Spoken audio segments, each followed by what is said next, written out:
ची दारू कधी सुटणार?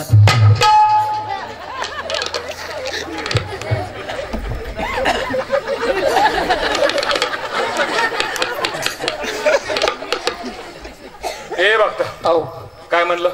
साऊंड सिस्टम वाल्याची दारू कधी सुटणार? कशाला बिचाराच्या मुळे उठलं? कमीत कमी वय तरी बघायचं होतं. ए बघता अहो अरे साऊंड सिस्टम वाल्याची दारू सुट, सिस्टम वाल्याची दारू सुट. जेव्हा त्याचा लिव्हर फुट.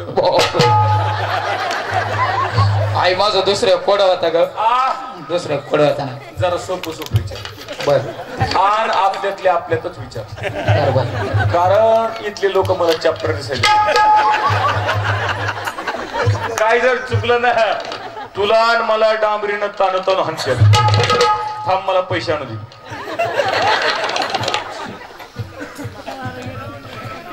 म्युझिक चालू. पैसे पाहिले कधी देवाच्या अंगातलं जातो. आमचे सकाराम दादा आडनाव काय म्हटलं सर? गायकवाड बाबा. गायकवाड. आमची भावकी यांच्याकडून 100 रुपयाचे बक्षीस. धन्यवाद. आई माझं दुसरं कोड असं होतं. गिअर टाकून थांब. माझं दुसरं कोड असं होतं. दुसरं कोड असं होतं. काळी कोंबडी पांढरा अंड खाऊन देते.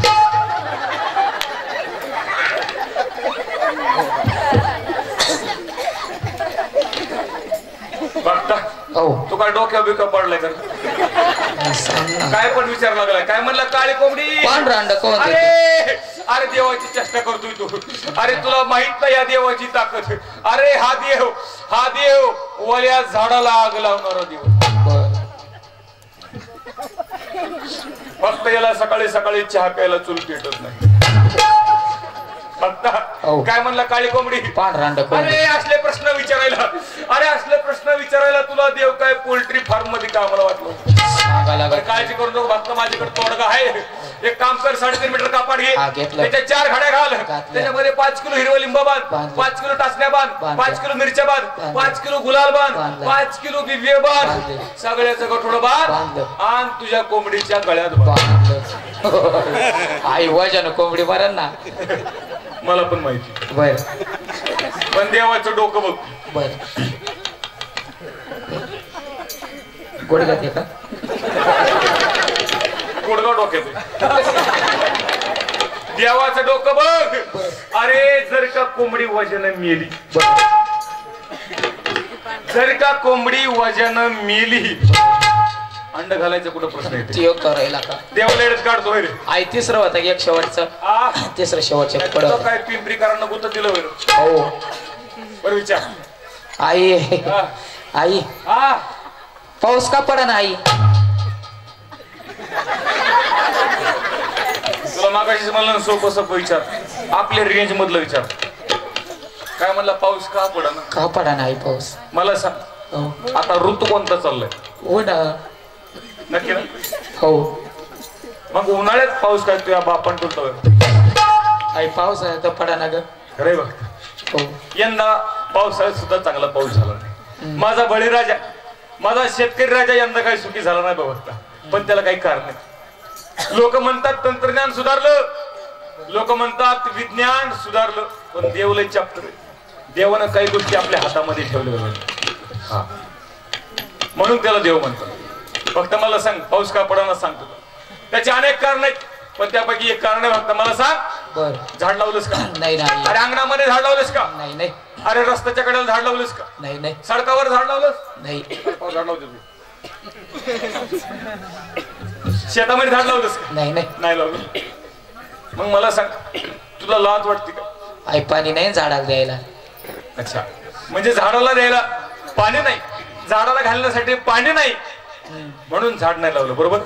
आता माझ्या प्रश्नाचं उत्तर दे. बर संडासला जातो का? हो जातो. पाणी नेतो का? तोंडाकडे बघतो वाटत. आंघोळ करतोस का? करतो की. पाण्यानंच करतो का? हो. काय बोलतो? पाण्यात करतो. सेम आहे राहून आपलं. ए बघता हो अरे तुला संडासला न्यायला पाणी आहे बघ हो तुला आंघोळ करायला पाणी आहे, हो तुला दारू टाकून प्यायला पाणी आहे. हो काय काय भक्त सांगते. मग मला सांग, झाडाला पाणी नव्हे तुला. पण एक गोष्ट लक्षात ठेव, अरे जोपर्यंत तू झाड लावत नाही तोपर्यंत तो देव पाऊसच पडणार नाही. बोल. कारण झाडे लावा, झाडे जगवा. दादांनो, निसर्गाचं संगोपन करा, वृक्ष लावा. आणि दुसरी गोष्ट म्हणजे पाण्याचा वापर जपून करा. पाणी अडवा, पाणी जिरवा. पण तुमचं आमचं सगळं उलट चाललंय. आपलं असं चाललंय, याला अडवा त्याची जिरवा. त्याच्यामध्ये आपला विषय निघून चाललोय. बघता चिल्लर चिल्लर देवाला, नोटा नोटा बुवाला.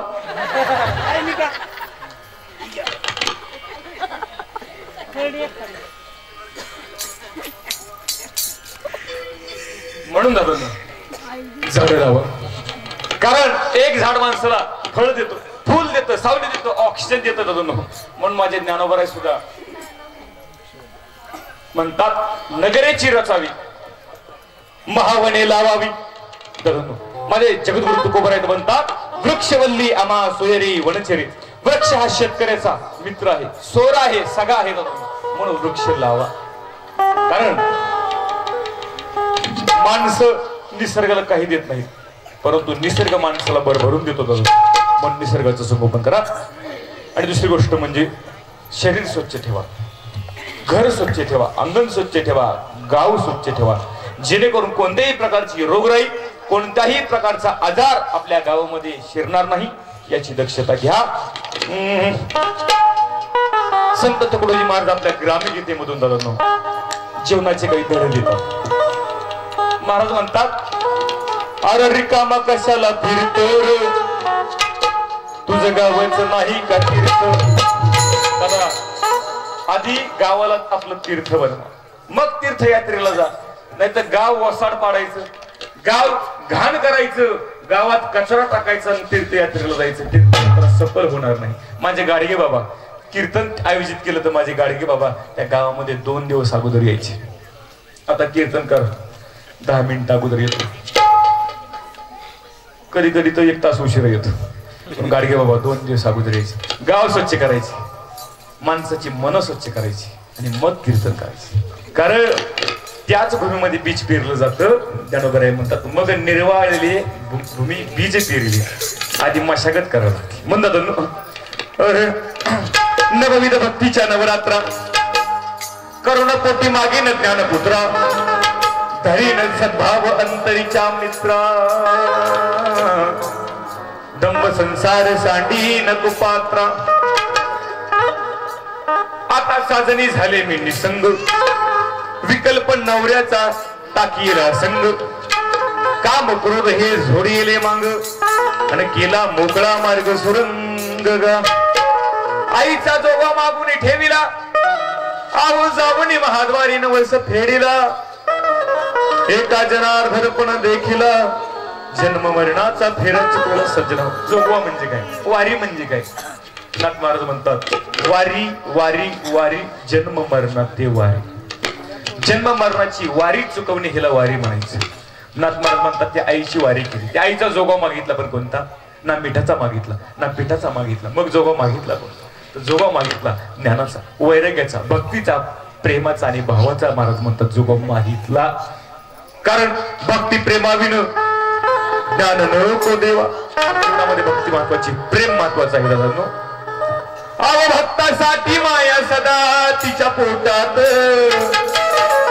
कारण ती देवी, लोक म्हणतात देवांगात येतो, देवांगात येतो, देवांगात येतो. माझे एकनाथ महाराज म्हणतात, नामदेव महाराज म्हणतात, तुकाराम महाराज म्हणतात, देव अंगात आणण्याची गोष्ट नाही, देव अनुभवाची गोष्ट आहे.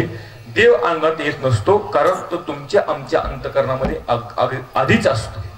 तैसा हृदयामध्ये मी राम असता सर्व सुखाचा आरंभ. त्या हृदयातला राम निघून गेला की हे शरीर ओस पडत, याला 10 घंटे सुद्धा लोक ठेवत नाहीत. म्हणून देव आत्मनेच असतो, त्याला अंगात आणण्याची गरज नाही. यानंतर सुंदर असा कार्यक्रम शिल्लक आहे. याच्यानंतर माझ्यासोबत आलेले सर्व गुणजन कलाकार मंडळीचा एका मिनिटामध्ये परिचय. महाराष्ट्रातील सुप्रसिद्ध जिला जिला उठून जायचं त्याने एका मिनिटात उठून जायचं. जाऊ काय होतं 4-4 वेळा उठलं का माणसाची बोलण्याची लिंक तुटते, कॉन्फिडन्स जात असतो. तुमच्यासाठी आम्ही एवढ्या लांबून आलो. तुम्हाला माहिती आहे किती किलोमीटर? 450 किलोमीटर आम्ही इथं आलोय. 450 किलोमीटर अंतर पार करून उद्या 600 सकाळी 10 वाजता 600 किलोमीटर कार्यक्रम आहे आमचा. चिपळूणला जायचं सगळं 10ला कार्यक्रम तिथे, संध्याकाळी महाडला कार्यक्रम. 110 120 130 स्पीडनं गाडी तुमच्यासाठी चालवत आम्ही इथपर्यंत आलो. तुम्हाला काहीतरी तुम्हाला आनंद देण्यासाठी. जावा पटकन जावा आणि जे बसले त्याला शेवटपर्यंत बसायचं, उठायचं नाही. जाऊ त्यांना जायचं. त्यांना काय होतं बोलण्याची लिंक तुटते. तुम्ही आनंद घ्यायचा ना दुसऱ्याला आनंद नाही घेऊ द्यायचा. बसा खाली. आता इथून नंतर जी उठली याच्या नंतर जी उठली समजायचं कायमची उठली. आधीच माझी जीभ काळी लक्षात ठेवा. 2-4 बायांना मुन्यावर घालवल्यात त्याच्यामुळे तुम्ही तुमचा नंबर लावून घेऊ नका. पुरुष मंडळ तुम्ही सुद्धा 1.5 तास फाउंडेशन फिट करून ठेवायचं. कोणी सुद्धा उठायचं नाही, कारण यातलं एक सुद्धा कमी झालेलं चालणार नाही. सीसीटीव्ही कॅमेरा मला लगेच कळवतो. यातलं एक बी कमी झालं समजायचं त्याच्या दारात उद्या सकाळी अशीच गर्दी जमल. चहा प्यायला म्हणते. सर्व माझ्यासोबत आलेले गुणजन कलाकार संतोष महाराज लाने उत्कृष्ट गायनाचार्य, उत्कृष्ट कीर्तनकार आहेत. आमचे हरिभक्त गोरख महाराज तुझे उत्कृष्ट बुलबुल वादक आहेत, उत्कृष्ट कीबोर्ड वादक आहेत. आमचे मयूर महाराज, आमचे ढोलकी वादक योगेश महाराज भोंबे. एकदा सर्वांसाठी जोरदार टाळ्या वाजवा. आणि आपल्या गावातील भजनी मंडळ व साऊंड सिस्टीम यांच्यासाठी का सर्वांनी जोरदार टाळ्या वाजवा.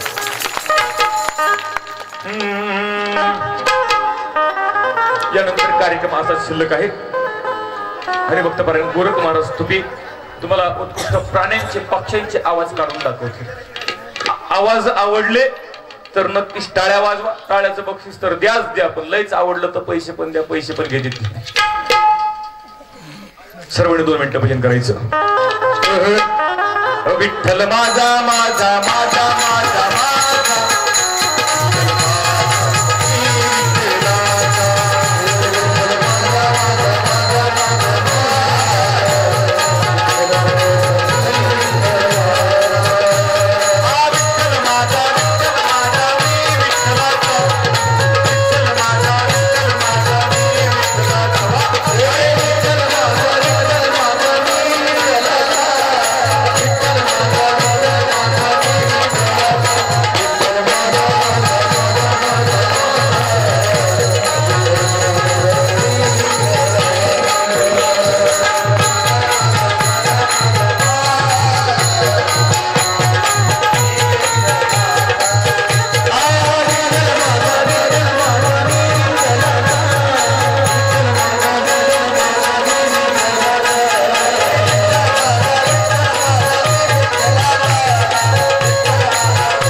पक्ष्यांचे आवाज.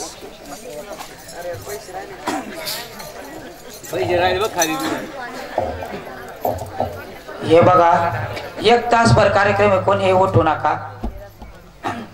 तर एक 4-5 आवाज तुमच्या पुढे काढून दाखवण्याचा एक प्रयत्न करतो. मिमिक्री आवडलं तर बक्षीस टाळ्यांचं द्या बरं का.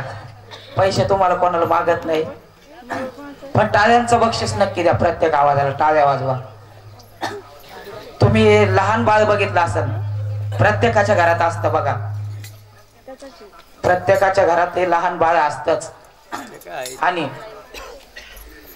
त्या लहान बाळाला जर कोणी चिमटा घेतला, कोणी चिमटा काढला तर ते बाळ रडतं बघा. तर ते कसं रडतं?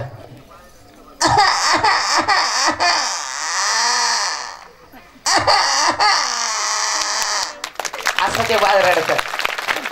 वा वा, धन्यवाद. घोडा बघितलाय का? सर्वांनी घोडा बघितला असेल. ज्यावेळी आपल्या हिंदवी स्वराज्याचे संस्थापक विको थोडा छत्रपती शिवाजी महाराज, छत्रपती संभाजी राजे जेव्हा गडकिल्ले घेण्यासाठी युद्धाला निघतात, तर माझे राजे जेव्हा युद्धाला निघतात आणि युद्धाला निघाले असता राजांनी त्यांच्या घोड्याला टाच मारावी आणि जशी घोड्याला टाच मारली तसा तो घोडा खिंचाळतो.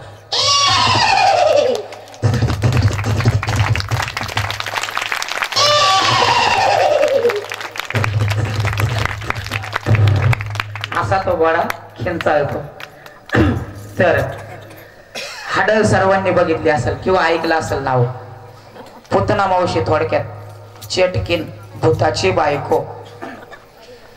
जेव्हा रात्रीचे 12-12:30 वाजलेले असतात, किर्र असा अंधार पडलेला आणि खूप दूरवरून त्या हाडळनेच आवाज येतो बघा.